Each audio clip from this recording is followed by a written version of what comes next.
देखो कौन आया, देखो देखो कौन आया, देखो देखो कौन आया, देखो देखो कौन आया, देखो देखो कौन आया। अस्सलाम वालेकुम। दोस्तों आप देख सकते हैं बैरिस्टर असदुद्दीन ओवैसी साहब का संबोधन को आप सुन रहे हैं। आप दोस्तों लोग सुने और मेरी वीडियो को शेयर करना ना भूलें और लाइक और फॉलो जरूर करें। मंत्री बने नहीं, और जो लोग ये कहते थे कि मजलिस के एमएलए विधायक जीतेंगे वो सरकारों की नहीं बनेगी तो काम कैसे करवाएंगे। तो मालूम हुआ कि अकबर उल ईमान ना मंत्री बने ना सत्ता का हिस्सा बने, मगर अकबर उल ईमान ने 800 करोड़ के काम करवाए। काम कैसे करवाए? क्योंकि जो लोग मंत्री बने 5-5, 6-6 मरतबा विधायक बने वो काम नहीं करवा सके जो 5 साल में अकबर उल ईमान ने काम करवा दिया। वो क्यों करवाया? इसलिए करवाया मेरे दोस्तों कि अकबर उल ईमान के पास जिगर था, इनके पास जिगर नहीं था।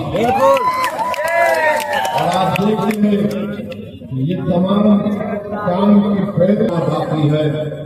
जहाँ पर रिश्वत है वहाँ पर खत्म करना है। वहाँ पर बहुत से गरीबों को तकलीफ भी हो रही है। नीतीश कुमार की सरकार ने रिश्वत को आम कर दिया है, हमको उसको भी खत्म करना है। मैं आपसे गुजारिश करने के लिए आया हूँ कि आप मजलिस इत्तेहादुल मुस्लिमीन को मजबूत करिए और इस बात को याद रखिए कि मजलिस से 4 विधायक को खरीद लिया गया। उन बेईमानों ने अपनी जमीन को बेच दिया और जिन्होंने बढ़ के पैसे की गोली लगाई उनके सामने अपने आप को नीलाम कर दिया। एक अकेला अकबर उल ईमान 5 साल तक न सिर्फ अमूर की जनता की तकलीफ को उठा रहा था, बल्कि अकेले अकबर उल ईमान बिहार में 19% मुसलमानों की लड़ाई लड़ रहे थे। 4 विधायक और जाकर गैरों के दर पर अपने सर को झुका किया और अपने ईमान को खराब किया। तो एक मीडिया के दोस्त ने मुझे फोन करके तंजिया तौर पर कहा कि ओवैसी साहब आपका अख्तर अकेला हो गया है। मैंने कहा याद रखो जो पैसों के बलबूते पर बिक गए वो बेईमान थे, जो पैसों को ठुकरा दिया उसका नाम अख्तर उल ईमान है। जहाँ तक तुम्हारा सवाल है कि अकबर उल ईमान अकेले हो गया, मैंने कहा मेरे दोस्त जंगल में शेर अकेला रहता है,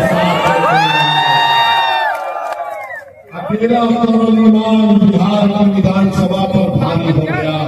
ये जो 4 बेईमान भाग गए, क्या तुमने कभी उनकी जबान 4 भागे हैं 40 लेके आएंगे। क्या हो रहा है? क्या तुमने उनकी जबान से कभी सुना कि बीजेपी क्या कर रही है मुल्क में? अरे ये तो सिर्फ जीत की खुशी में भाग गए। इनको न सीमांचल से मोहब्बत थी न आपसे मोहब्बत थी। इंशाअल्लाह ताला मुझे यकीन है कि गुलाम सरवर साहब भी इंशाअल्लाह आपकी बात कामयाब होंगे इंशाअल्लाह। अपील करने आया हूँ कि यकीनन हम कुलैया है, हम सुरजापुरी है, हम शेषाबादी है, हम कुरैश है, सब है। मगर एक बात याद रखिए, आप अपनी पहचान को जरूर बरकरार रखिए। अगर आप कुलैया हैं तो फख्र से कहिए मैं कुलैया हूँ। अगर आप सुरजापुरी हैं तो फख्र से कहिए कि मैं सुरजापुरी हूँ। मगर याद रखिए इस बात को कि बीजेपी ने जो कानून बनाया, वक्फ तरमीमी कानून, मस्जिद छीनने का कानून बनाया, जिस जगह पर जाकर कुलैया भी सजदा करता है रब्बे करीम के सामने, जिस जगह पर जाकर सुरजापुरी भी सजदा करता है, मोदी हमको एक देखना है। इसीलिए मोदी और नीतीश चिराग पासवान हमारी मस्जिद को छीनने का कानून बना है। क्या आप तैयार है अपनी मस्जिदों को देने के लिए? बताओ मेरे को। हम कुलैया सुरजापुरी यकीन है, मगर मस्जिद तो हमारी है, स्थान हमारा है।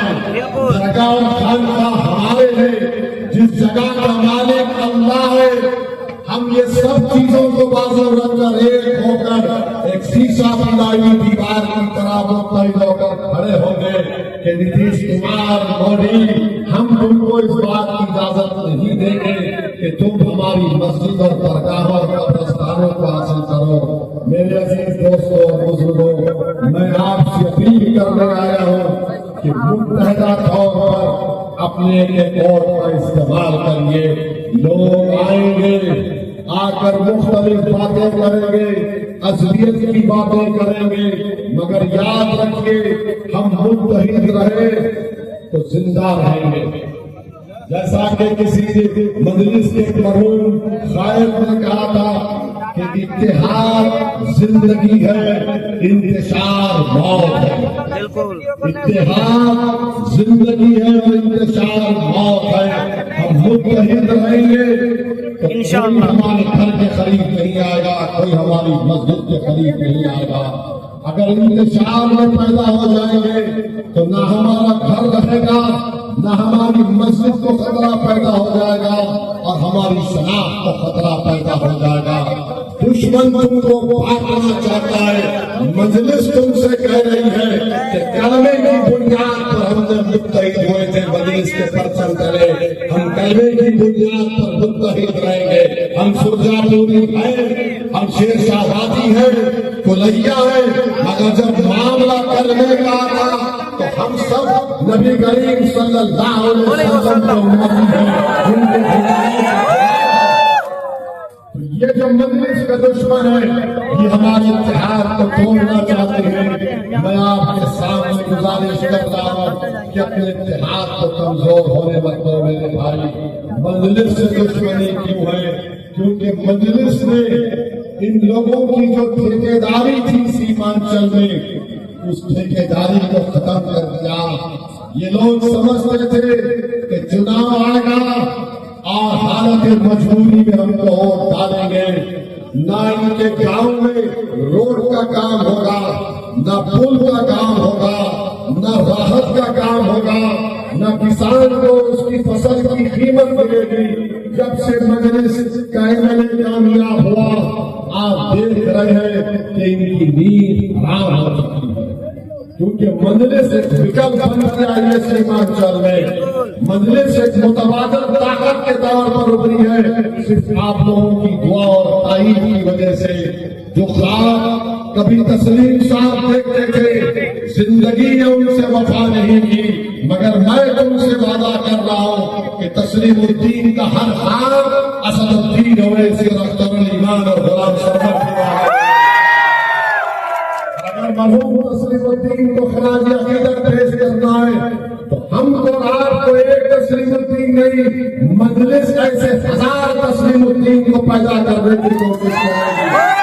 कोई तस्लीमुद्दीन का जानशीन नहीं हो सकता, वो बहुत बड़ा नेता था, मगर उनकी तरह बेबाक तरीके से कौम और मिल्लत के लिए तो हम काम कर सकते हैं। उनकी जिंदगी हमारे लिए एक क्षमा है कि हम उस रास्ते पर चलेंगे तो न सिर्फ सीमांचल का फायदा होगा बल्कि बिहार का फायदा होगा। तो मेरे अजीज दोस्तों और बुजुर्गों, मुत्तहिद रहिए।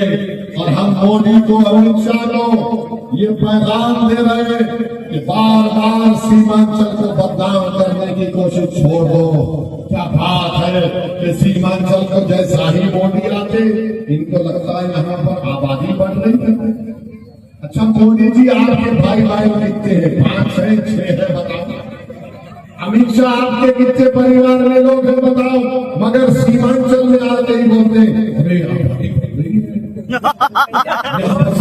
आ गए, यहाँ पर बांग्लादेशी बना ले रहे।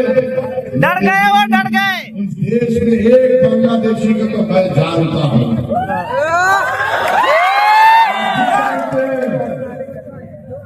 जो मोदी जी की मुंह बोली बहन है जी, शेख हसीना, तो बांग्लादेश से जनता ने भगा दिया जी, शेख हसीना। मोदी जी ने कहा आजा प्यारी बहना, मोदी जी पहले उस बांग्लादेशी को सीमांचल लाइए, हम उसको रास्ता बताएंगे बांग्लादेश का। उसको आप वो बांग्लादेशी को नहीं भिजाना चाहते तो बांग्लादेश की है, मगर आप सीमांचल में आकर इस तरह की बकवास करते हैं। अब नीतीश कुमार से पूछना चाहते हैं, ये तुम्हारी सियासत है? कहाँ गया तुम्हारा विकास का वो झूठा नारा? आज तुम आ गए सीमांचल को बदनाम करने के लिए। सीमांचल की जनता मोदी की इस बकवास का इंशाअल्लाह ताला जब मतदान होगा, हक रायदही का दिन होगा, तो इस कलमे की उंगली उठाकर बटन छाप पर बटन दबाकर हम जवाब देंगे। तो मेरे अजीज दोस्तों और बुजुर्गों, हमको डरने और घबराने की जरूरत नहीं है। बिहार में आज मोदी यहाँ पर आते हैं और आकर ये बकवास करते हैं, ये नहीं बताते सीमांचल वासियों को कि क्यों एम्स का दवाखाना सीमांचल में नहीं खोला जाता, क्यों गाया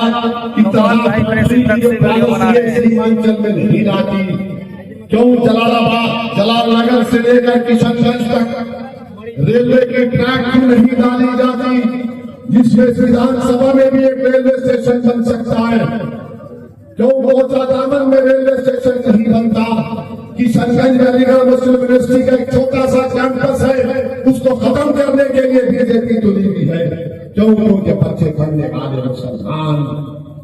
क्यों यहाँ पर अनाज की पैदावार होती है, चाय की होती है, मकाई की होती है, केले की होती है, उसकी कीमत क्यों नहीं दी जाती? क्यों बताओ, क्यों नहीं दिया जाता? मगर मोदी आकर यहाँ पर बकवास करेंगे कि घुसपैठी है, खुदा है। अरे देश के प्रधानमंत्री, अगर तुम अपनी डिग्री नहीं दिखाना चाहते तो हमसे तुम कैसा पूछ रहे हो? अगर तुम अपनी डिग्री दिखाओगे तो मेरी तो डिग्री आवाम में, तो देश के प्रधानमंत्री अपनी डिग्री नहीं दिखाना चाहता, ये कौन सी मोहब्बत है? देश के प्रधानमंत्री ये सेब नहीं देता, मगर देश के प्रधानमंत्री है बांग्लादेश में इनकलाब आया, इनको खबर नहीं। पड़ोस में नेपाल है, नेपाल में वहां की हुकूमत का तख्ता पलट दिया गया, मोदी को नहीं। मगर सीमांचल में घुसपैठी सो रहे थे, माने इस तरह की नफरत के मसाइल किए जा रहे हैं। मेरे अजीज दोस्तों और बुजुर्गों, बीजेपी, नीतीश कुमार, चिराग पासवान और कुशवाहा साहब ने ऐसा काला कानून बनाया तो पूरे देश के बच्चियों को खतरा पैदा हो गया। आप बताइए, बिहार में हिंदू धर्म का बोर्ड है, उसमें कोई गैर हिंदू मेंबर नहीं बन सकता, हम भी मानते हैं उसको। बिहार में बोर्ड लाया है, वहां पर उसका मेंबर सिर्फ बोर्ड और हिंदू भाई बन सकता है, मगर हमारे वक्फ बोर्ड में, मुस्लिम वक्फ बोर्ड में 3 गैर मुस्लिम मेंबर बनेंगे। बताओ क्यों? जब वहां नहीं बन सकते तो यहाँ कैसे बनेंगे? नहीं बनने घुसपैठ। मैं मस्जिद चलाऊंगा, दरगाह है तो उर्स मैं करूंगा, कब्रिस्तान है तो मैं कब्रिस्तान चलाऊंगा, ईदगाह है तो नमाज मैं पढ़ूंगा। मगर मोदी जी बोल रहे, हाँ वक्त का मालिक अल्लाह हो सकता है, मगर मैं मालिक बनने की कोशिश करूंगा। मोदी जी, जिस जगह का मालिक अल्लाह है ना, अल्लाह उसकी हिफाजत करेगा और हमारी भी हिफाजत करेगा इंशाअल्लाह। ये काम ऐसा कानून बना दिया गया। मेरे अजीज दोस्तों और बुजुर्गों, मेरी आपसे नम्र गुजारिश है कि मजलिस से दुश्मनी मुखालिफत क्यों? अख्तर ईमान ने मुझसे फोन करके कहा कि सर, मेरे पास जिम्मेदार कौम और मिल्लत के लोग आए हैं और वो कह रहे हैं कि आप इत्तेहाद करना नहीं चाहते महागठबंधन से, ओवैसी अकेला काम करना चाहता है। मैंने कहा अख्तर भाई, वो जो बोलेंगे आप खत पे लिख के साइन करके लालू जी को भेजा दो। अख्तर ईमान ने लालू जी को खत लिखा, फिर उनके बेटे ने कहा कि मुझे नहीं मालूम, मुझे नहीं बताया गया। हम तो जरा रिवायती है ना, अगर हमारे घर में हमारे अब्बा हैं या हमारे बुजुर्ग बड़े हैं, अगर हम उनको बोल दिए तो लाइन डालते, बस खत्म, हम अदब के दायरे से बाहर नहीं निकलते। खैर मामला अलग है। यहाँ पर अख्तर भाई ने उनको भी लेकर लिख लिया तेजस्वी को। क्या लिखा अख्तर ईमान ने?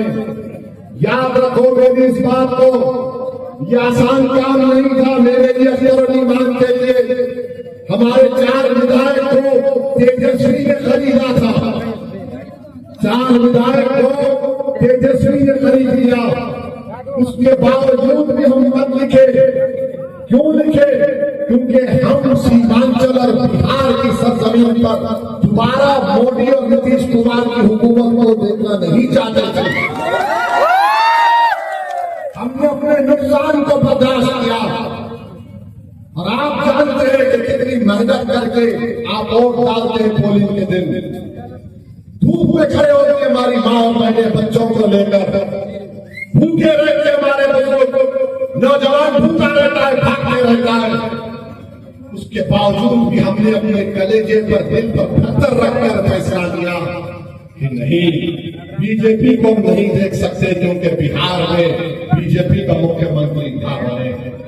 अख्तर अली मान ने क्या लिखा? सुनो मेरे कन्हैया भाइयों। अख्तर अली मान ने कहा, अगर तुम मुख्यमंत्री बनते तो हमको मंत्री का पद मत दो, हमको कुछ नहीं चाहिए, तुम इख्तियार में रहो, हमको सिर्फ 6 सीट मांगे थे कि तुम अपने कलम से लिखकर दे दो कि सीमांचल डेवलपमेंट काउंसिल बनाया जाएगा और सीमांचल से वो खबर के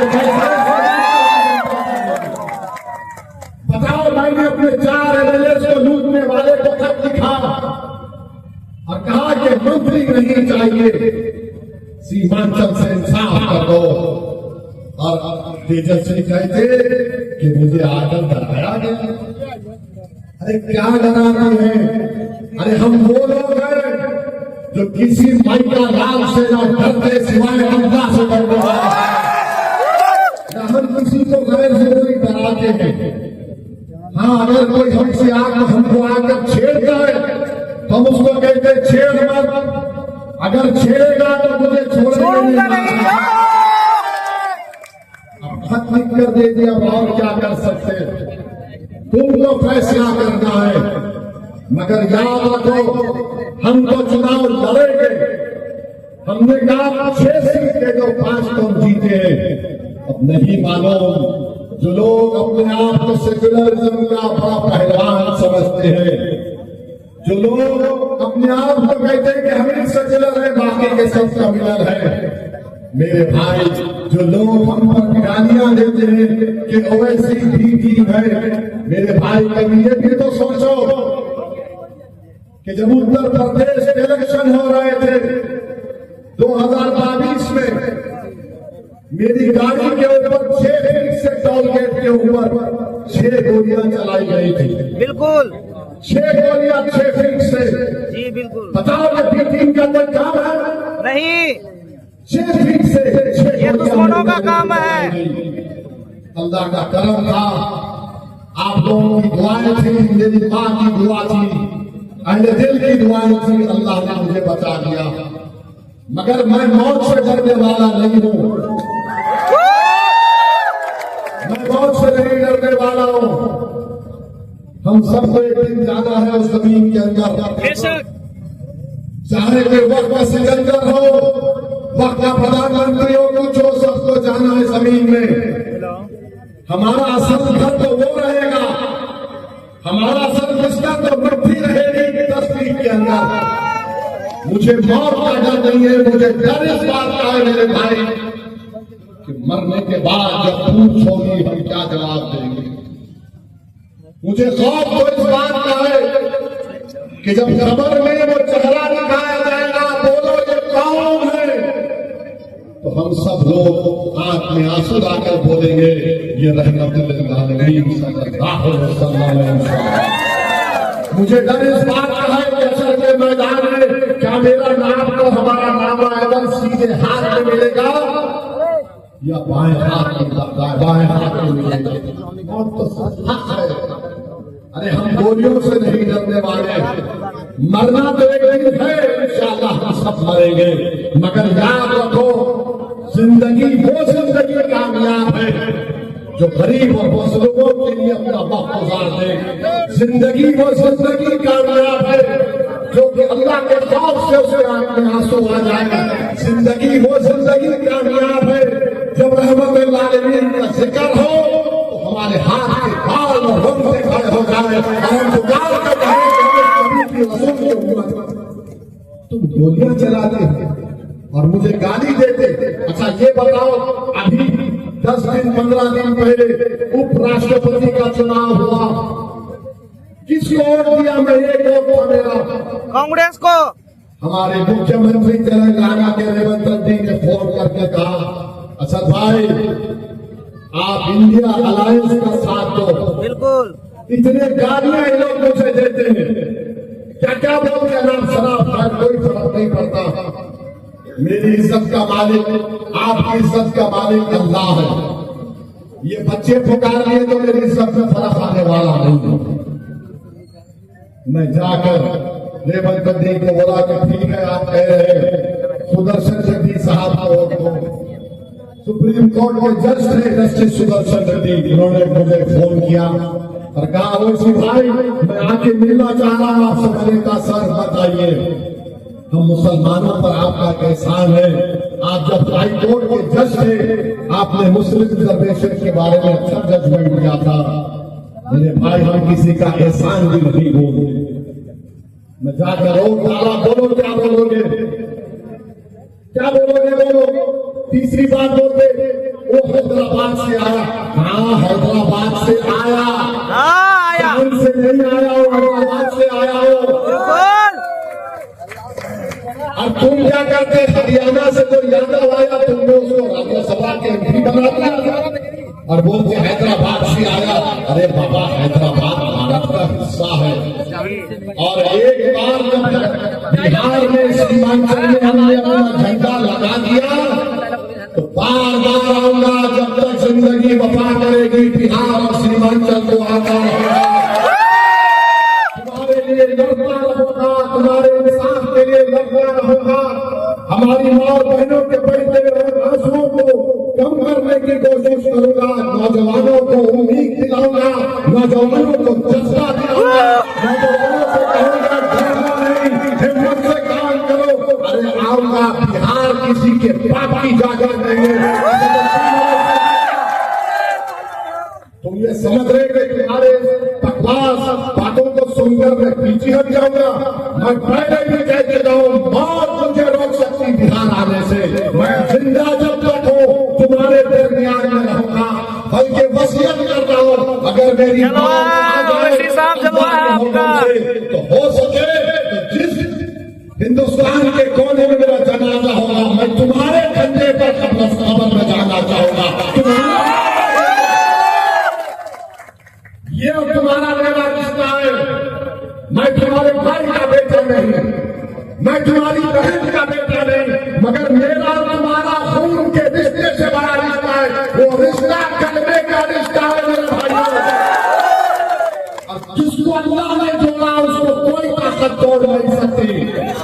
जालिमों बिहार को आए, अरे भारत के किसी कोने में अगर कोई बेकार कर जाएगा वैसे तो मैं दौड़ता पागलों की तरह जाऊंगा। सीमांचल एक इंसाफ का मसला है, सीमांचल भारत की तरक्की का मसला है। और मेरा ख्याल है कि एक दिन इंशाअल्लाह ताला सीमांचल का नौजवान, सीमांचल की हमारी बेटी बिहार की क़यादत करेगी, बल्कि भारत की भी क़यादत करेगी। तो मेरे अजीज दोस्तों और बुजुर्गों, मेरी आपसे दबन गुजारिश है कि वोट डालने जब जाएंगे तो बटन छाप के निशान पर बटन दबाएंगे,